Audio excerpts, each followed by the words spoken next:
చెప్పిన పథకాలు అమలు చేయకోకుండా చంద్రబాబు గారు మా పార్టీ వాళ్ళ మీద దాడులు చేస్తున్నట్టు జగన్ గారు అంటున్నారు. ఏమంటారు మరి? అలాగే జరుగుతున్నాయి దాడులు ఇక్కడ బయట? దాడులు మరి జరుగుతూనే ఉన్నాయి, దాడులు జరుగుతూనే ఉన్నాయి. గొడవలు అల్లరి ఎక్కువగా భయంకరంగా ఉంటుంది దేశం అంతా. మరి ఎవరు ఏ న్యాయం చేస్తారో అని మాకు అడుగడుక్కుని టెన్షన్తో ఉంటున్నాం. దీన్ని మేమేం దాడులు చేయట్లేదు, వాళ్ళే కొట్టుకుంటున్నారు అంటూ తెలుగుదేశం పార్టీ వాళ్ళు అంటున్నారు. మరి దాడి చేయట్లేదంటే చేస్తున్నారు, కానీ కొంతమంది కనపడుతున్నారు, తెలియని తీరుగా చేస్తున్నారు దాడులు. మీరు రోజు వార్తల్లో చూస్తున్నాం, అంత భయంకరంగా ఉంటుంది. చివరికి ఏం జరుగుద్దో తెలియదు అన్నట్టుగా భయంతో బ్రతుకుతున్నాం. మరి జగన్ గారు చెప్పే మాటలు నిజమేనంటారా? అయితే దాడులు జరుగుతున్నాయి అన్న మాటలు నిజమే అవ్వచ్చు, నిజమే మరి కరెక్టే ఆయన చెప్పేది. ఆయన కూడా కొన్ని లేబర్ని కొంచెం ఆదరించేవాడు, మంచి చెడు చూసేవాడు. ఎంత మటుకి కొంచెం లేని స్థితిలో ఉన్నవాడిని పైకి తీయాలన్న ఆలోచనతో ఉండేవాడు. మరి ఈ ప్రభుత్వం మరి వచ్చింది, మరి ఏం చేస్తాడో చంద్రబాబు నాయుడు. ముందు ఎన్నెన్నో చాలా పథకాలు అన్నారు, వాటిలో ఒకటి కూడా సరిగ్గా కరెక్ట్గా ఇంత మటుకు చేయలేదు. మాకు కొంచెం డౌట్గానే ఉంది. అప్పుడు జగన్ గారు ఉన్నప్పుడు ఎలా ఉండేది పరిస్థితి? దాడులు ఉన్నాయా? దాడులు ఉండటానికి తక్కువ. ఇప్పుడు కంటే అప్పుడు జగన్ ఉన్నప్పుడే ఎక్కువగా దాడులు జరిగినాయి, మా పార్టీ వాళ్ళని చంపేశారు అంటూ తెలుగుదేశం పార్టీ వాళ్ళు అంటున్నారు. చంద్రబాబు గారు కూడా అదే అంటున్నారు, జగన్మోహన్ రెడ్డి అధికారంలో ఉన్నప్పుడే ఎక్కువ దాడులు జరిగినాయి అని. ఎవరి కాళ్ళకే అట్టగా అనుకుంటూ ఉంటారు. నా పార్టీ వచ్చినప్పుడు అంతా మంచిగా జరుగుతుంది, ఏ గొడవలు ఉండవని అలా అనుకుంటూ ఉంటారు. ఎవరి నమ్మకం వాళ్ళది, కానీ జనానికి మాత్రం అవి నమ్మకంగా ఉంది. ఇప్పుడు పరిస్థితులు ఎలా ఉన్నాయి? మీరేమనుకుంటున్నారు? ఇప్పుడు ప్రభుత్వం మారిన తర్వాత పరిస్థితులు ఎలా ఉన్నాయి? ఎవరిని నమ్మలేని స్థితిలో ఉంది. ఈయన కూడా కరెక్ట్గా చేస్తాడని నమ్మకం లేదు, ఆయనే బెటర్ అనిపిస్తుంది. అప్పుడే 50 రోజులకి అయింది చంద్రబాబు గారు వచ్చి. అయినా సరే న్యాయం మాట్లాడుకోవాలి, ఉండదు మాట్లాడుకోవాలి కరెక్ట్గా. అది ఏ విధంగా జగన్ గారు బెటర్ అనిపించారు? ఏ విధంగానైనా జగన్ బెటర్, జగన్ బెటర్. న్యాయానికి, లేబర్కి కానీ, లేని వారికైనా ఉన్నవారికైనా న్యాయం చేశాడు ఆయన. కొంత చేశాడు. కాకపోతే రోడ్లు ఒకటే పోయిడే కానీ అదొకటే తక్కువ చేశాడు, కానీ జనానికి ఏం తక్కువ చేయలేదు, ప్రజలకేం తక్కువ లేదు. ఇంటింటికి కావాల్సిన ఏవి పంపించాలో అవి సక్రంగా చేశారు జగన్ తమ్ముడు. పథకాలు మొదలు పెట్టాలంటారు, ఇవ్వటం చంద్రబాబు గారు ఇవ్వాల్సిందేనంటారు పథకాలు? మరి అన్నమాట తప్పకుండా అన్నాడంటే చెయ్యాలి కదా, ఇవ్వాలి. ఇవ్వకపోతే ఈసారి ఇప్పుడు అట్టగే జరుగుద్ది. మళ్ళీ ఆయన చాలాసార్లు ఇప్పటికి 2 సార్లు 3 సార్లు మాట తప్పారు చంద్రబాబు నాయుడు. ఈసారి మరి చేస్తే చేసినాడు అవుతాడు, చేయకపోతే చేయనాడు అవుతాడు. ఇప్పుడు రాష్ట్రంలో చాలా ఘటనలు జరిగినాయి. ఈ ఘటనల మీద ఇప్పుడు ఉన్నటువంటి పోలీస్ యంత్రాంగం, నిఘా వర్గాలు కూడా ప్రత్యేకమైనటువంటి దృష్టి పెట్టవలసినటువంటి అవసరం ఉంది. ఇప్పుడు అసాంఘిక రంగ కార్యక్రమాలు జరుగుతున్నాయి, ఆ ఘటన చాలా తీవ్రంగా ఖండించవలసినటువంటి అవసరం ఉంది. నడి రోడ్డు మీద అట్లా చంపేయటం వల్ల ఇంకా అక్కడ ఉన్నటువంటి లా అండ్ ఆర్డర్ సమస్య ఒకటి ఎదురవుతుంది. కాబట్టి అధికారం, ప్రతిపక్షాలు ఎన్నికల సందర్భంగా అటు తెలుగుదేశం కానీ, వైఎస్ఆర్సీపీ కానీ, కాంగ్రెస్ కానీ 3 పార్టీలు కూడా పోటీ చేసింది, బీజేపీ కూడా పోటీ చేసింది. ఈ కూటమి అధికారంలోకి వచ్చింది. కాబట్టి ప్రతిపక్ష ఆ ఎన్నికల వరకే ఉండాలి తప్ప, కానీ ఆ కక్ష అంటే ప్రతిపక్షం కానీ అధికార పక్షం కానీ పరస్పరం దాడులు చేసుకోవడం అనేది సరైనది కాదు. ఈ దాడుల వల్ల వాళ్ళకి కానీ వీళ్ళకి కానీ కలిసి వచ్చేది లేదు, దాడులు మరింత పెరుగుతాయి. కాబట్టి ప్రభుత్వం కూడా సమన్వయం పాటించవలసినటువంటి అవసరం ఉంది.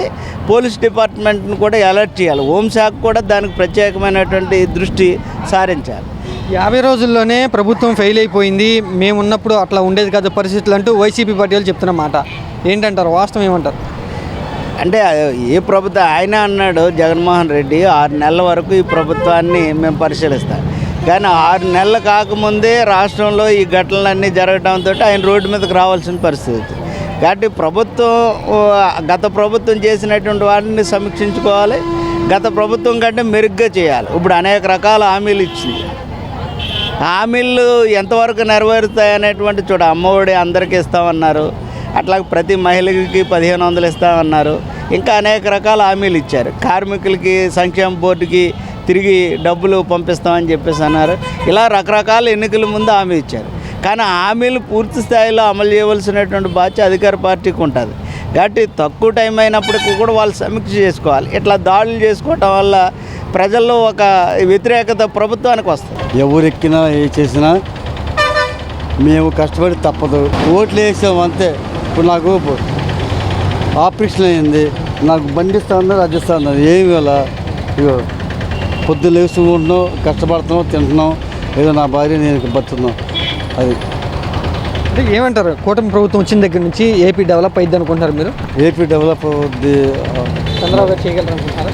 మరి ఎందుకంటే కొన్నాళ్ళు ఆయన ఈసారిగా ప్రభుత్వం మొత్తం అవుద్దేమో అని అనుకుంటున్నారు జనాలు. అది అంతే. జగన్ గారు అంటున్నారు కూటమి ప్రభుత్వం మొత్తంగా ఫెయిల్ అయిపోయింది, పథకాలు ఇవ్వట్లేదు, దాడులు చేస్తున్నారు అంటున్నారు.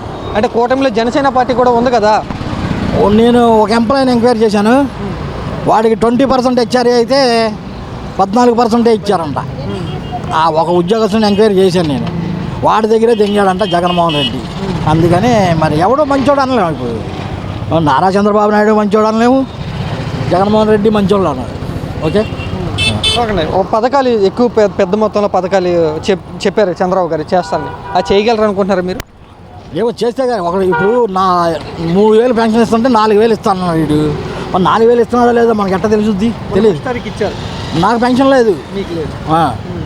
నేనేదో ప్రైవేట్ ఉద్యోగం చేసుకుంటా ఏదో కాలం వెళ్ళబుచ్చేస్తా ఉంటా అంతే. అది జగన్ ఢిల్లీ వెళ్ళి ధర్నాలో కూర్చుంటున్నాడు, ధర్నా చేసి ఇక్కడ ప్రభుత్వం సరిగ్గా బాగలేదంటూ మోడీకి కంప్లైంట్ చేస్తాను, రాష్ట్రపతి కంప్లైంట్ చేస్తాను. ఇప్పుడు ఆడి పేరేంటి జగన్మోహన్ రెడ్డి, కిరణ్ కుమార్ రెడ్డి వచ్చాడు, రూపాయి బియ్యం చేశాడు కిలో. మరి నారా చంద్రబాబు నాయుడు 2 రూపాయలు చేశాడు ఇదివరకు, మరి దాన్ని రూపాయి చేశాడు ఆయన వెళ్ళిపోయాడు బీజేపీలోకి. మరి నరేంద్ర మోడీ గారు ఉత్తినే ఇస్తున్నాడు జనాలకి, అయినా తెచ్చుకుంటున్నారు, అమ్ముకు తెంగుతున్నారు 10 రూపాయలు చొప్పున. మరి అది ఎలా ఉంది, బాగుందా? ఈ రోజుల్లో నాకు ఏ కార్డు లేదు, నాకు తెల్ల కార్డు లేదు, పింక్ కార్డు లేదు, మరి అది అన్యాయం కదా. వైసీపీ పార్టీ కార్యకర్తలని చంపుతున్నారు, కొడుతున్నారు, ఊళ్ళో వెళ్ళిపోయేటట్టు బెదిరిస్తున్నారంటూ జగన్ గారు చెప్తున్నమాట. అంటే అలా చేస్తుంటే అది తప్పు, కానీ అలా చేయకూడదు. ఏ పార్టీని సంబంధించిన అది వేరే విషయం, కానీ అలా చేయకూడదు. మానవత్వం అనేది ఉంది, పార్టీ అనేది తర్వాతదా. మెయిన్ వచ్చేసి హ్యూమానిటీ. అలా చేస్తే తప్పేలేండి. అలా చేస్తున్నారంటే ఒకవేళ నిజమైతే జగన్మోహన్ రెడ్డి గారు చేస్తుంది కరెక్టే.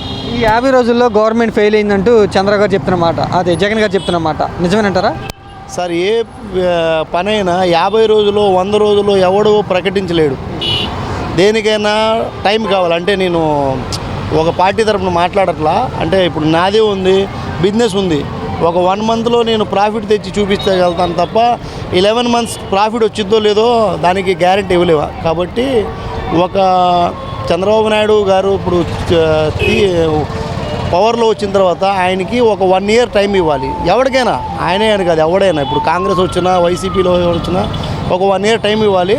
దాని తర్వాత ఆయన్ని ప్రూవ్ చేసి చూపించాలి. ఎందుకంటే మనం ఒక బుక్ని దాని కవర్ చూసి చెప్పలేము లోపల ఉన్న కంటెంట్ ఏంటో. 1 ఇయర్ టైం ఇవ్వాల్సింది. జగన్మోహన్ రెడ్డి గారు ఢిల్లీ వెళ్ళి ధర్నా చేయడానికి రెడీ అయిపోయారు. ఈ అన్ని పార్టీల్లో ఉన్న మామూలేనండి ఇది ఒక పార్టీ అని కాదు. ఒక పార్టీకి అగెన్స్ట్ ఇంకొక పార్టీ మాట్లాడటం, ఆ పార్టీ ఉన్నప్పుడు ఈ పార్టీ వాళ్ళు మాట్లాడటం, ఇవన్నీ సహజమే. మామూలుగా ఎక్కడైనా కానీ ఈ తగాదాలు అవన్నీ అవుతూనే ఉంటాయి.